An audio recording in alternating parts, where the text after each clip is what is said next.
الحمد لله وكفى وصلاة الله وسلامه على رسوله المصطفى وعلى آله وصحابته ومن تبعهم بإحسان إلى يوم الدين. أما بعد، أيها الأحبة في الله، إلهي عبسيدي سان إدين دردار مياه إيا شرعي سيناد إلى لسان حيل الليبان توالكاس يكون شرطاء الدنيا أخربا وحان إدين كدق يا إلهي تبارك وتعالى إن العاصدان شرعي خلافتان أمر كيس جبسان حيل الدنيا أخرب خساره هالكاسو كجرا أنت كذب waxaan jecelahay inaan dul istaagno laba dhacdo oo usbuucan ina dhaafay ka dhacday dhacdooyinkii ugu muhiimsanaa ka mid ah ee dhulka ka dhacay. mid hore waxay ku saabsan tahay deegaamadeenna, waana dhacdada ka dhacday magaalada Laascaanood iyo dagaalka ka socda. dagaalkaasi waxaan leenahay waa inuu istaago, waa in la joojiyo, waa in la wada hadlo, waa in la wada fadhiisto, waa in si degdeg ah uu istaago, waa in dhiigga daadanaya iyo hantida burburaysa iyo dadka qaxaya la joojiyo. maslaxa kuma jirto 30 sano kadib oo dalka ay dagaal la sokeeyo burburiyeen oo caqli iyo waay aragnimo ay kordhi lahayd in maanta dagaal lagu noqday wax maslaxa kuma jirto. duruustii ina soo martay inaynu wax ku qaadan weynana waa caqli xumo inteeda leeg. dagaal wax ma dhalo, faa'iidana ma laha markuu dad muslimiina u dhaxeeyo. marka hore waa isu ka qurxinaya inaad faa'iido ku gaadhayso iska tusaya, shaytaan baa ku muujinaya, laakiin akhiiran marka ugu dambaysa ceeb iyo dhooba ayaa dhex fadhiisani, natiijana ka gaadhi maysid. midhaheedana waynu haynaa. iyadoo ay sidaa tahay oo waajib tahay in islaax iyo nabad dhulka lagu soo dabaalo, dagaaladuna istaagaan, ayay haddana waxaa laga maarmaan ah oo ina arrintaasi diidaynin inaan caddayno sida saxda ah iyo khaladka dhacay iyo maxaa habboonaa. magaalada muddo fatra waxaa ka jiray nabadgelyo xumo, waxaa ka jiray dilal qorshaysan oo hadafkeedu u ahaa lagu beegsanayay bulshada labeenteeda, haldoorkeeda, ganacsatadeeda, culimadeeda, odayaasheeda, waxgaradkeeda.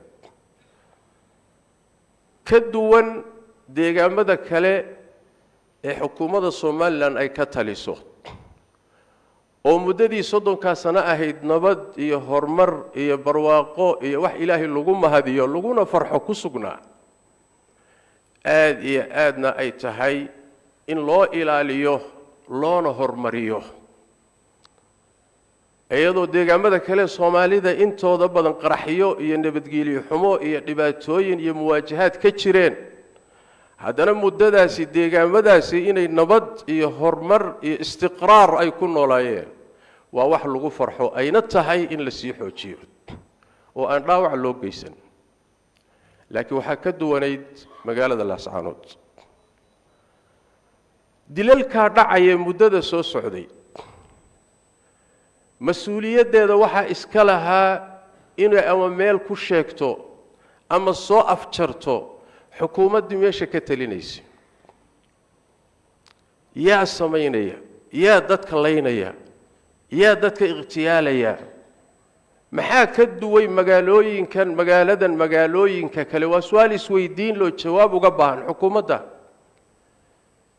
xukuumaddu waa ku fashilantay inay arrintaa iyo malafka iyo faylka inay xalliso. waana wax iska cad, cid walbana isweydiinayso, nin walba maxaa dhacay, see wax u jiraan. qodobkaasi waa qodob muhiim ah.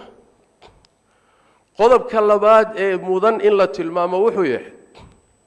dadkii deegaanku markay u adkaysan waayeen oo sabri waayeen oo ka kacdoomeen oo mudaaharaad ka kiciyeen oo arrintii ka gadoodeen jawaabta la bixiyay ee xukuumaddu bixisay ma habboonayn inay noqoto dadka in xabad lagu rido la laayo ma ahayn jid kaloo wax lagu haliyaa la heli karay saxna ma ahayn dad aan hubaysnayn oo mudaaharaadaya oo qayliyaya oo xaq raadinaya in xabad la dhacay ninna garowsho ku heli maayo iyaduna sax ma ahayn mowqif sax ma ahayn gartu allay leedahay gari allay leedahay midda saddexaad waxay ahayd markay odayaashoodii iyo khiyaartoodii intay isu yimaadeen ay tashadeen go'aan ayagu ay maslaxa bideenna ku dhawaaqeen oo aynay Soomaali weyntaasi qayb ka ahaadaan ayadana ma ahayn jawaabta la bixin lahay mana munaasib kuma ahayn in dagaal lagu qaado madaafiic lagu garaaco sax ma ahayn meel kaloo la mariyo jid kaloo looga wareegaa la heli karay kullu dalika waa khaladaad isfuulay oo tahay in la cadeeyo anoo og Soomaaliga maanta joogay akhrintiisa iyo daraasadiisa iyo fahamkiisa iyo miisaankiisu inuu qabyaalad yahay oo in badan ay dhihi doonaan wadaadka waxa ka hadlinaya waa qabyaalad iyo dhalasho anoo og ayaan haddana aan dan ka lahayn xaqa inuu cadaadiyo sawaabka muhim haba khadhaadhaado laakiin waxa kugu soo gaadhay aflagaadiya faham xumo ninkeeday u taalaa laakiin xaqiiqada in la cadeeyo waa laga maarmaan kullu dalika waxa mas'uul ka shacabka dawladda u talisay mas'uuliyadeeda way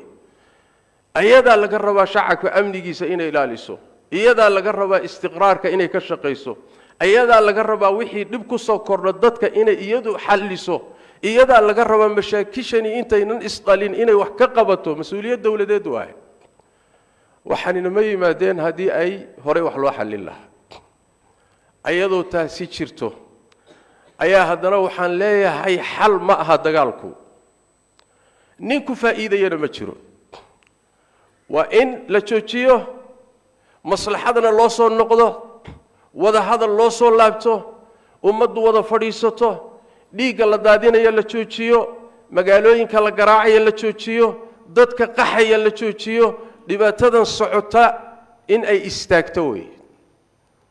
xataa haday labada dhinac midkood uu isgar siinayo ama gar leeyahay ma keenayso in muslimiinta dhiigooda la daadiyo bal sida fiicani waxa way in maslaxa looga wareego waay